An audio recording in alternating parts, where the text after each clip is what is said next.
Hello friends, ಎಲ್ಲರಿಗೂ ನಮಸ್ಕಾರ. Welcome to my kitchen. Friends, ಇವತ್ತು ಹೆಲ್ದಿಯಾಗಿರುವಂತಹ ಪಾಲಕ್ ಸೊಪ್ಪಿನ ಕರಕಲಿಯನ್ನು ಮಾಡಿ ತೋರಿಸ್ತೀನಿ. ಬನ್ನಿ ನೋಡೋಣ. ನಾನಿಲ್ಲಿ 200 ಗ್ರಾಮ್ ಅಷ್ಟು ಫ್ರೆಶ್ ಆಗಿರುವಂತಹ ಪಾಲಕ್ ಸೊಪ್ಪನ್ನು ತಗೊಂಡಿದ್ದೀನಿ. ಮೊದಲಿಗೆ ಪಾಲಕ್ ಸೊಪ್ಪಿಗೆ ಉಪ್ಪು ಮತ್ತು ಸ್ವಲ್ಪ ನೀರನ್ನು ಹಾಕಿ ಒಂದು 5 ನಿಮಿಷ ನೆನೆಯಲಿಕ್ಕೆ ಬಿಡ್ತೀನಿ. ಅದಾದ ನಂತರ ಪಾಲಕ್ ಸೊಪ್ಪನ್ನು ಕ್ಲೀನಾಗಿ ವಾಶ್ ಮಾಡ್ಕೊಂಡಿದ್ದೀನಿ.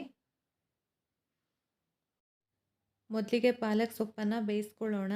ಈ ಪಾಲಕ್ ಸೊಪ್ಪಿನಲ್ಲಿ ನೀರಿನ ಅಂಶ ಇರೋದ್ರಿಂದ ಸ್ವಲ್ಪ ನೀರು ಹಾಕಿದ್ರೆ ಸಾಕಾಗುತ್ತೆ. ಅದರ ಜೊತೆಗೆ 2 ಹಸಿಮೆಣಸನ್ನು ಸೇರಿಸ್ಕೊಂಡಿದ್ದೀನಿ. ನಿಮ್ಮ ಹತ್ರ ಗಾಂಧಾರಿ ಮೆಣಸು ಅಥವಾ ಸೂಜಿ ಮೆಣಸು ಇದ್ದರೆ ಅದನ್ನು ಸೇರಿಸ್ಕೊಳ್ಳಿ.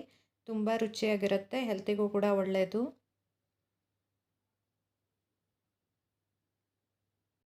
ಇವಾಗ ನೋಡಿ, ಪಾಲಕ್ ಸೊಪ್ಪು ಸರಿಯಾಗಿ ಬೆಂದಿದೆ. ಅದರ ನೀರನ್ನು ಸೋಸ್ಕೊತೀನಿ. ಹಾಗೆ ಅದಕ್ಕೆ ಸ್ವಲ್ಪ ತಣ್ಣೀರನ್ನು ಮಿಕ್ಸ್ ಮಾಡಿ ಒಂದು 5 ನಿಮಿಷ ತಣಿಲಿಕ್ಕೆ ಬಿಡ್ತೀನಿ. ಅದಾದ ನಂತರ ಒಂದು ಮಿಕ್ಸಿ ಜಾರನ್ನು ತಗೊಂಡು ಈ ಪಾಲಕ್ ಸೊಪ್ಪನ್ನು ಸ್ವಲ್ಪ ತರಿಯಾಗಿ ಪೇಸ್ಟ್ ಮಾಡ್ಕೊತೀನಿ. ಇವಾಗ ಕರಕಲಿಗೊಂದು ಸಿಂಪಲ್ಲಾಗಿ ಒಗ್ಗರಣೆಯನ್ನು ಮಾಡ್ಕೊಳ್ಳೋಣ. ಬಂಡಿ ಕಾದ ನಂತರ ನಾನಿಲ್ಲಿ 3 ಸ್ಪೂನು ತೆಂಗಿನ ಎಣ್ಣೆಯನ್ನು ಸೇರಿಸ್ಕೊತಾ ಇದ್ದೀನಿ.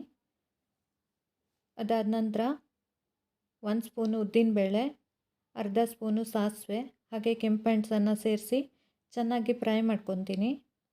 ಉದ್ದಿನಬೇಳೆ ಹೊಂಬಣ್ಣಕ್ಕೆ ಬಂದ ನಂತರ ನಾನಿಲ್ಲಿ 1 ಗಡ್ಡೆ ಬೆಳ್ಳುಳ್ಳಿಯನ್ನು ಬಿಡಿಸಿ ಅದನ್ನು ಚಿಕ್ಕದಾಗಿ ಕತ್ತರಿಸಿ ಹಾಕ್ಕೊಂಡಿದ್ದೀನಿ. ಈ ಕರಕಲಿಗೆ ನೀವು ಎಷ್ಟು ಜಾಸ್ತಿ ಬೆಳ್ಳುಳ್ಳಿಯನ್ನು ಯೂಸ್ ಮಾಡ್ತೀರೋ ಅಷ್ಟು ರುಚಿಯಾಗಿ ಇರುತ್ತೆ. ಬೆಳ್ಳುಳ್ಳಿ ಚೆನ್ನಾಗಿ ಫ್ರೈ ಆದ ನಂತರ ರುಬ್ಬಿರುವಂತಹ ಪಾಲಕ್ ಪೇಸ್ಟನ್ನು ಸೇರಿಸ್ಕೊತೀನಿ. ಹಾಗೆ ಅದಕ್ಕೆ ಸ್ವಲ್ಪ ನೀರನ್ನು ಹಾಕಿ ಚೆನ್ನಾಗಿ ಮಿಕ್ಸ್ ಮಾಡ್ಕೊತೀನಿ. ನಂತರ ರುಚಿಗೆ ಬೇಕಾದಷ್ಟು ಉಪ್ಪು ಹಾಗೆ ಟೇಸ್ಟನ್ನು ಬ್ಯಾಲೆನ್ಸ್ ಮಾಡಲಿಕ್ಕೋಸ್ಕರ ಸ್ವಲ್ಪ ಸಕ್ಕರೆ ಮತ್ತು ಖಾರಕ್ಕೆ ತಕ್ಕಷ್ಟು ರೆಡ್ ಚಿಲ್ಲಿ ಪೌಡ್ರನ್ನು ಸೇರಿಸಿ ಒಂದು 5 ನಿಮಿಷ ಚೆನ್ನಾಗಿ ಕುದಿಲಿಕ್ಕೆ ಬಿಡೋಣ. ಅದಾದ ನಂತರ ಲಾಸ್ಟಲ್ಲಿ ನಿಂಬು ರಸವನ್ನು ಸೇರಿಸ್ಕೊಂಡ್ರೆ ಹೆಲ್ದಿಯಾದ ಮತ್ತು ಟೇಸ್ಟಿಯಾದ ಪಾಲಕ್ ಕರಕಲಿ ರೆಡಿಯಾಗುತ್ತೆ. ಫ್ರೆಂಡ್ಸ್, ಈ ಕರಕಲಿಗೆ ಉಪ್ಪು ಹುಳಿ ಖಾರವನ್ನು ಸರಿಯಾಗಿ ಹಾಕಿದ್ರೇ ರುಚಿಯಾಗೋದು. ಫ್ರೆಂಡ್ಸ್, ಹೆಲ್ದಿಯಾಗಿರುವಂತಹ ಈ ಪಾಲಕ್ ಸೊಪ್ಪಿನ ಕರಕಲಿಯನ್ನು ಒಂದ್ಸಲ ಟ್ರೈ ಮಾಡಿ ನೋಡಿ.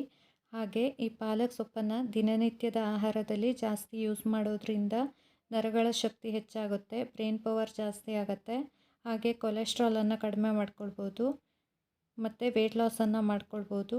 ಹಾಗೆ ಇದರಲ್ಲಿ ವಿಟಮಿನ್ ಎ, ಸಿ ಮತ್ತು ಕ್ಯಾಲ್ಶಿಯಂ ಹೆಚ್ಚಾಗಿರೋದ್ರಿಂದ ಇದು ಕೂದಲಿಗೆ, ಕಣ್ಣಿಗೆ ಹಾಗೂ ಚರ್ಮಕ್ಕೆ ತುಂಬ ಒಳ್ಳೆಯದು ಹಾಗೂ ಕ್ಯಾನ್ಸರನ್ನು ತಡೆಗಟ್ಟುತ್ತೆ. ಇಂತಹ ಧರೆಯ ಅಮೃತವನ್ನು ಹೆಚ್ಚಾಗಿ ಆಹಾರದಲ್ಲಿ ಉಪಯೋಗಿಸಿ.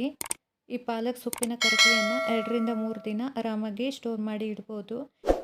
ಇದನ್ನು ದೋಸೆ, ಚಪಾತಿ, ರೊಟ್ಟಿ ಹಾಗೂ ಅನ್ನದ ಜೊತೆ ತಿನ್ಬೋದು. ಫ್ರೆಂಡ್ಸ್, ಹೆಲ್ದಿಯಾಗಿರುವಂಥ ಈ ರೆಸಿಪಿ ಇಷ್ಟ ಆದರೆ ಲೈಕ್, ಶೇರ್, ಸಬ್ಸ್ಕ್ರೈಬ್ ಮಾಡಿ. ಹಾಗೆ ಮತ್ತೊಂದು ಹೊಸ ವಿಡಿಯೋದೊಂದಿಗೆ ಮತ್ತೆ ಸಿಗ್ತೀನಿ. ಅಲ್ಲಿವರೆಗೂ ನಮಸ್ಕಾರ.